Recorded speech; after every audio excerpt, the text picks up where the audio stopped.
Hello crafty friends, my name's Alicia, but you can call me Crafty Al, and I am here today to show you how to get more from the March 2025 Sheetload of Cards.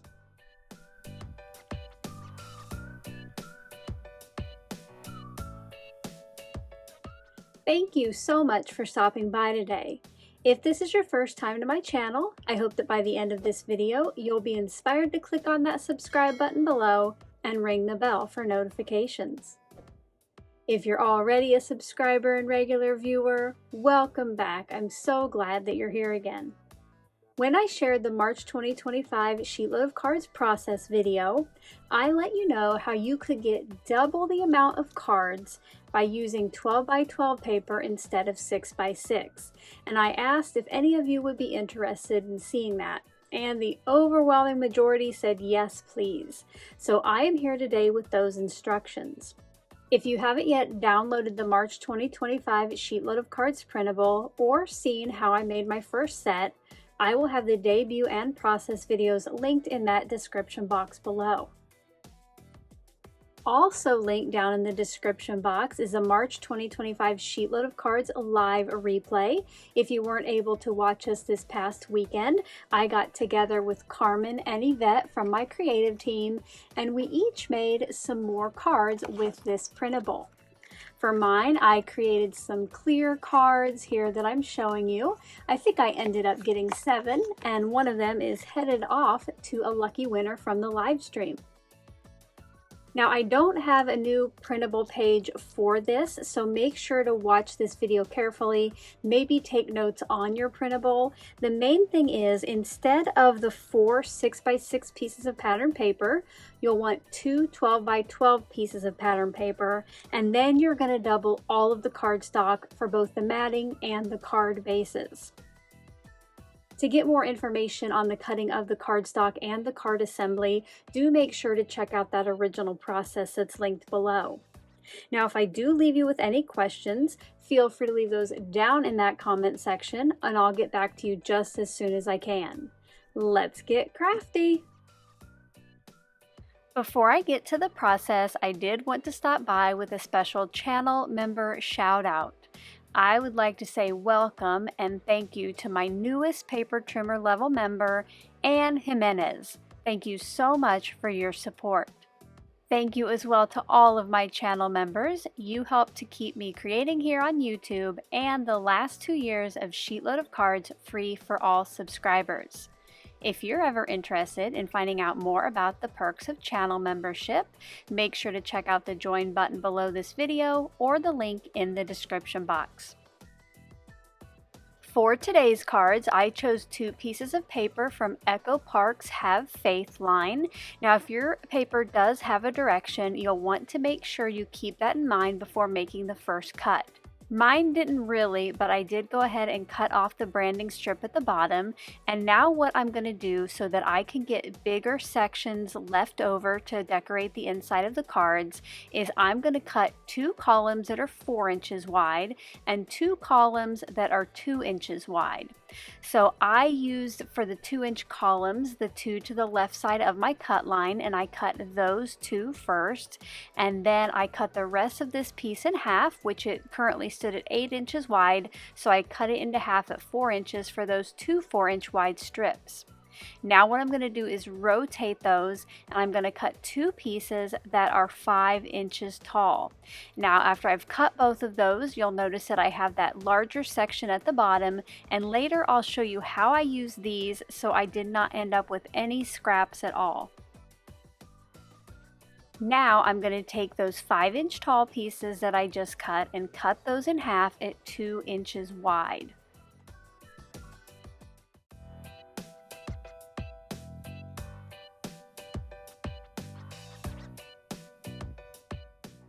These pieces, if you look at the printable, are going to be pattern paper piece A's.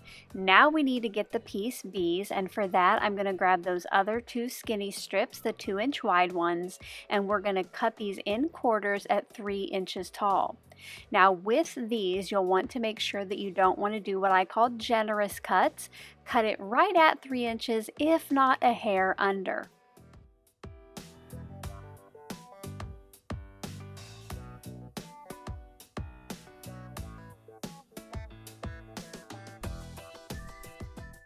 I'm now going to cut the second piece of paper in that same exact way. I won't go over any of those dimensions again, but I thought I would show this in case you wanted to slow down the video and cut along with me, just so you had another peek at how these were cut. While I work on that, I wanted to ask you a question.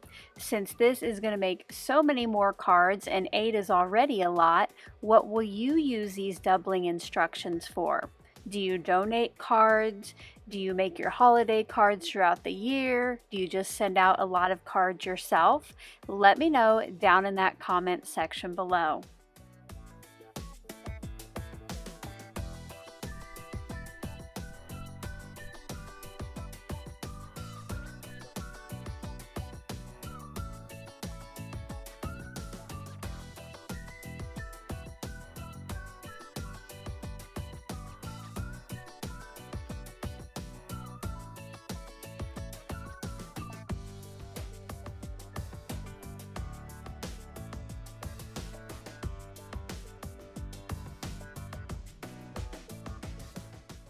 To double the cards, you will need to double CS1, so you'll need 4 sheets, and for CS2, you'll need a half sheet, or you could still use scraps for this.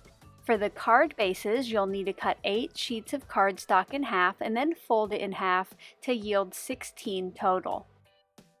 For my CS1 pieces, I chose the Dusty Rose cardstock from Gina K Designs. I thought it went well with some of those pink flowers in the pattern paper. For the CS2 piece, I am changing mine up a bit. Instead of stamping a sentiment on a small piece, I pre-cut some sentiments and backed them with a vellum shadow. Now, if you watched the SheetLoad Rewind from a couple days ago, you might recognize this sentiment. It is the one that I created to go on my Rewind cards, and if you're a channel member, make sure to check out the membership tab because it is a special bonus for you this month. For the card bases, I got out 16 top fold cards from my stash. Now, although mine are top fold, if you wanted to do a side fold or a book fold, you could definitely do that. As always, SheetLoad is just a great jumping off point for you to make these cards your own. The rest of these cards were pretty much made off camera since I've already done a full process video. Don't forget to check out that description box below for the original one to get lots of tips and tricks on how to put these together. One thing I did want to slow it back down for was to show you the sentiments. Again, these are that bonus printable for members that I shared earlier this week. Now for this, you can move these around, you can angle them, you can definitely put these where you think it fits best on your card. For me, I chose a little bit of an angle and I try to have the biggest part of the word overlap the blue pattern paper. So whichever piece that was on the card fronts. I did use liquid glue to place these down, so I had a little time to move them, and I try to hide all of the adhesive behind the letters. Now to finish the cards off, I did add the scraps to the inside for a little decoration, and I added some pink diamond dots. And here are some close-up looks at the finished cards.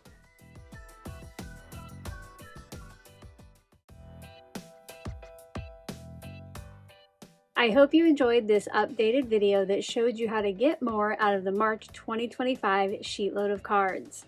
If you did, as always, a thumbs up is appreciated. Now don't forget to check out the debut and process videos below if you don't yet have this month's printable. Until my next one, I hope you're all having a crafty day. Bye-bye. Thank you so much for taking the time to watch all the way to the end of the video. I hope now you'll consider clicking on one of the videos or playlists I have linked above. And if you are interested in any of the products or tools I used in today's video, I do have some links in the description box below.